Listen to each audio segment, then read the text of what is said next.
Hello दोस्तों, नमस्कार। मैं डॉक्टर अनिल कुशवाहा आज आपके लिए पुनः लेकर आए इन्वायरमेंटल बायोलॉजी, यानी जो इन्वायरमेंटल सेक्शन है, जो हम लोग पर्यावरण पढ़ते हैं अपने जीव विज्ञान में। और चूंकि जब बीएससी स्टार्ट होता है इंटर तक तो जीव विज्ञान में पढ़ते हैं, फिर हम लोग इसको बॉटनी में भी अध्ययन करते हैं पर्यावरण को।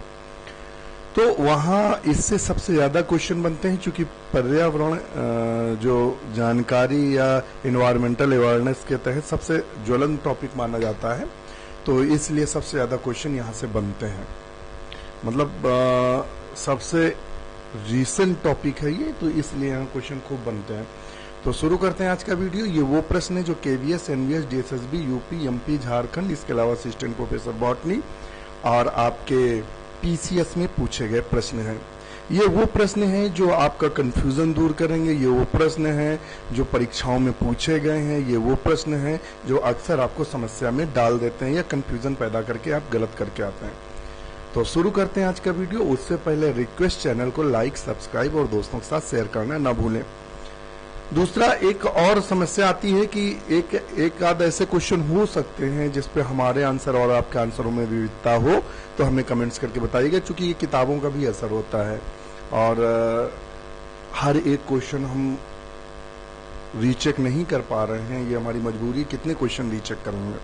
तो कोशिश तो ये है कि 0 एरर आपको मिले। चलो देखते हैं क्वेश्चन।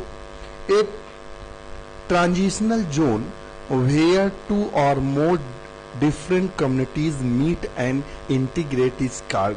जहां दो कम्युनिटी आपस में मिलती हैं, उस ट्रांजिशनल या संक्रमित जोन को क्या कहते हैं, तो उसे इकोटोन कहते हैं। खूब क्वेश्चन पूछा जाता है टीजीटी पीजीएमटी में, इकोटोन कहते हैं। फिर क्वेश्चन है major source of atmospheric methane in India is. जो मीथेन का, वायुमंडलीय मीथेन का सोर्स है वो कौन है या कहाँ से मिलती है? वो राइस फील्ड है जो मीथेन का, एटमॉस्फेरिक मीथेन का अच्छा सोर्स है। ध्यान रखिएगा। Methane chiefly produced in the marshy places such as rice field in India. Rice has largest cultivation area, so they are chief source of methane in India. बहुत अच्छा question है। इस तरह क्वेश्चन है, the abnormality of sudden flattening of stem is called. तो क्या बोलते हैं उसको? हम किसके नाम से जानते हैं बताइएगा? तो उसको जानते हैं phylloclade formation. The abnormally sudden flattening of stem is called phylloclade formation. Phylloclade are flattened photosynthetic shoots which are usually considered to be modified branches. In Rankier's life forms the tree are included in। बताइएगा Rankier's किससे संबंधित है? तो वो फिनेरोफाइट से संबंधित है। ध्यान रखिएगा। Raunkiaer's life forms the tree are include the phanerophytes. Phanerophytes are large shrubs and tree which overwintering buds are located high above the ground. Plant life form देख लेते हैं। The Raunkiaer system is categorized plant use life form categories devised by the Danish botanist Christian C. Rankier and later extended by various authors। ध्यान रखिएगा।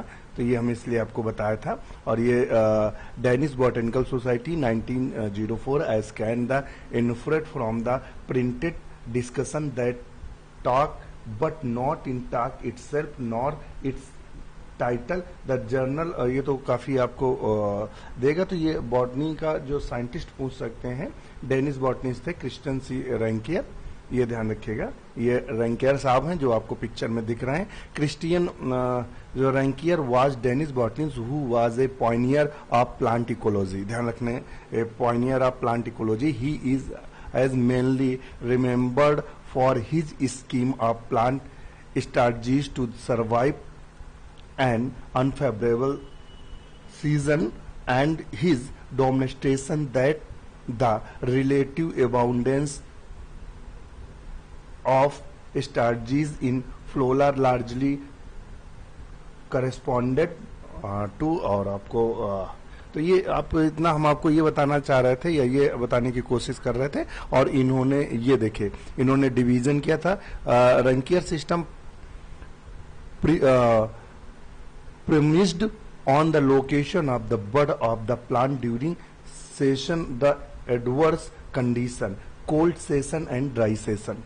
तो इन्होंने फिनेरोफाइट्स और epiphytes और कीमोफाइट्स और हेमी क्रिप्टोफाइट्स और क्रिप्टोफाइट्स और थेरोफाइट्स, एरोफाइट्स, तो ये इसमें इन्होंने दिया था। तो ध्यान रखिएगा, आप इसको अगर पढ़ना चाहे रंकियर तो ये क्वेश्चन खूब पूछते हैं, तो ध्यान रखिएगा आप, इसलिए हमने आपको इसको डिटेल दिखाया। ये प्रश्न थोड़े टफ श्रेणी में आते हैं जो अक्सर नहीं पढ़े जाते हैं, और एक आध क्वेश्चन इस तरह जरूर आते हैं।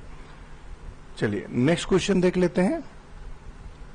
इकोटोन क्या है? तो type of grassland open area is like या transition zone between two distinct plant communities. तो ऑप्शन डी इसका सही, अभी ऊपर इस टाइप का क्वेश्चन आया था। Freon is considered to be one of the chemicals responsible for the depletion of ozone layer. The reaction is believed to be started by radicals of chlorine, fluorine, difluoromethyl, और option में क्या है? फ्लोरोडाइक्लोरोमेथिल। तो option इसका क्या सही है? ए number सही है। ए में क्या था? क्लोरीन। चलो देख भी लेते हैं क्या है। Freon is responsible depletions of ozone layer. This reaction is started by the radicals of chlorine. When UV radiation hits a CFC molecule, it causes one chlorine atom to break away. When this happens, the chlorine atom is free and can continue to destroy ozone। तो बहुत अच्छा question था। Chlorine है। Pine जो जिसे peroxy acetyl nitrate बोलते हैं, is formed in the atmosphere by the reaction of acetyl peroxy radical with. तो बताइएगा, peroxy acetyl nitrate form in the atmosphere by the reaction acetyl peroxy radical with किसके साथ करता है? तो वो करता है NO2 के साथ। किसके साथ करता है? NO2, नाइट्रोजन डाइऑक्साइड के साथ। तो बढ़िया अच्छा क्वेश्चन है, और इस तरह क्वेश्चन देख के रखेगा। Peroxy acetyl nitrate pine is secondary pollutant present in photochemical smoke.